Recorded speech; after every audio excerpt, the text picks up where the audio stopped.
think Floyd could do it. Now, let me tell you what I mean by that.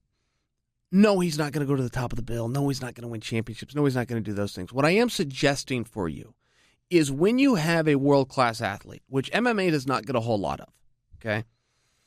And in particular divisions, we see that more than in others. Heavyweight division would be a great example. You don't have world-class athletes. The great athletes go into basketball. They go into football. They go into, right? They don't go into, you don't see it in boxing. You don't see it in MMA. But the sport as a whole doesn't have the highest level of athletes that you're going to see. That's changing as the fame, as the money, as the contracts, and some of that is, you are alluring some in. But with Floyd, you have a very rare and very special athlete to start with. Secondly, and this part probably does go over most people's heads, you have a work ethic that is second to none.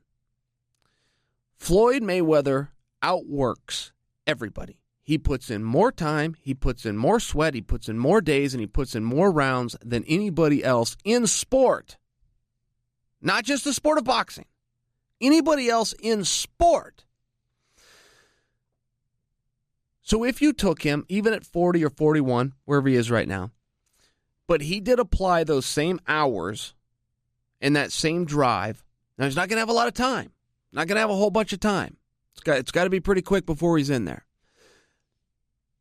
I think he could be a lot further down the line of skills and competitiveness than some. But the problem is that includes him. He does not believe he could do this at all. He has not spent one single day. He won't. Because, first off, it's not what he wants to do. Why would he possibly go into MMA? Dumb thing to do. Not what he wants to do. But secondly, it largely is ego-driven. And I've seen so many people fail in sport, but particularly when you are as well-known as Floyd, it would not matter if you started where you need to start, which with a 10, an 11-year-old, 120, 140-pound wrestler.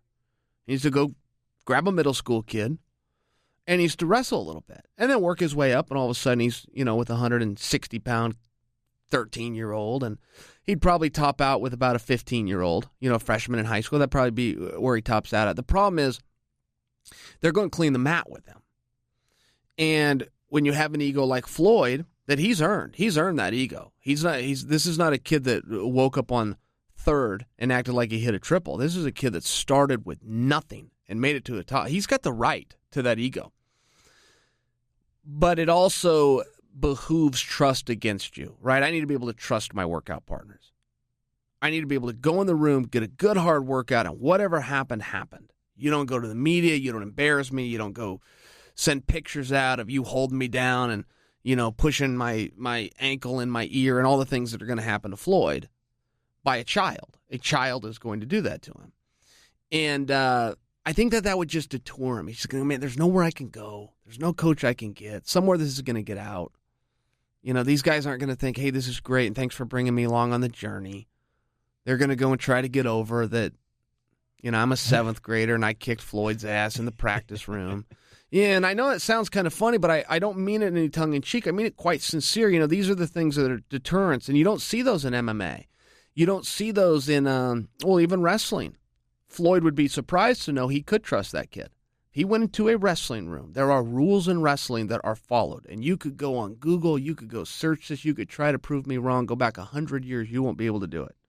Nobody in a wrestling practice room that grows up in that culture discusses what happened in practice, period. You won't find an exception to that, not one. This is a law, ironclad. I'm telling you, you can't do it. If he was to go in to, what's that, Gorham Biersch Gorham, whatever that famous little high school is there, they got a wrestling program. Ricky Lindell's a coach out there. And get some workouts with those kids. They would all keep it a secret, all of them. But Floyd doesn't know that because the boxers won't do that. The boxers don't have the same kind of code. They'll go tell everybody. So there's just really nowhere where he can start. So what's he going to do? Do what he says he's going to do, which is grab Tyron Woodley? What's Tyron going to do besides waste his time and not get a workout and hope to get some media attention? Right? Tyron can't give him the benefits that Floyd needs, which is private workouts. He can't do it. Because there's no point. It's a waste of his time. So for Tyron, you got to go, okay, I'll scratch your back as long as you put me over in the media. Everybody gets something here. Otherwise, it's a waste of Tyron's time. So there's just really no way to do it. There's just no true way to do it. Now, Floyd's wrong. He doesn't know this because he grew up in the boxing culture. He doesn't know there's an ironclad deal amongst wrestlers. What happens in that room stays in that room to death, period. He doesn't know that. So he's going to assume I'm going to go in there with a 7th or 8th grader that I outweigh a little bit, but I also outstrength them. They outskill me, but let's start somewhere. He doesn't know that he could do that with anonymity, and therefore he won't do it. But the whole thing is just, it's really quite bizarre. He could go in and box right now for $100 million. And I'm shaving a bunch of money off just to make sure my statement is right. He could probably go in and get more like 160. I'm just saying in the business today, somebody gives him that for sure. Then they try to find the opponent, get the date, and do everything else. But if you took an investor right now, go Lorenzo Fertitta, call him up. Hey, it's Floyd. I'm in a box. I need $100 million. You figure out the rest. Yes or no? Lorenzo will say yes. Swing by the office. Get your retainer. Right now. So why would you possibly go into MMA, a sport you don't know, for reasons unknown, particularly when you've got the larger part of the world is still fooled. As large as MMA is and as far as MMA has come, if you were to take a poll, just go grab, let's call it 100 people, focus group of 100 people, and go poll them. Who's better? Who's more skilled? Who's the tougher guy? The boxer or the MMA? They're still going to say boxing. So perception is reality. He's got perception on his side. The reality is he could still get $100 million. And I think I'm shaving. I think he could get more than that. Bring in the right opponent. So you want to get in there with a Canelo with a Triple G? So you want to step in with Triple G and short notice here because Canelo is now suspended. Now all of a sudden you're talking about much bigger numbers than 100. Oh, I'm going to save a show? It's already scheduled for Las Vegas? Yeah, I mean, there's all sorts of ways he could do it. MMA just wouldn't make any kind of sense.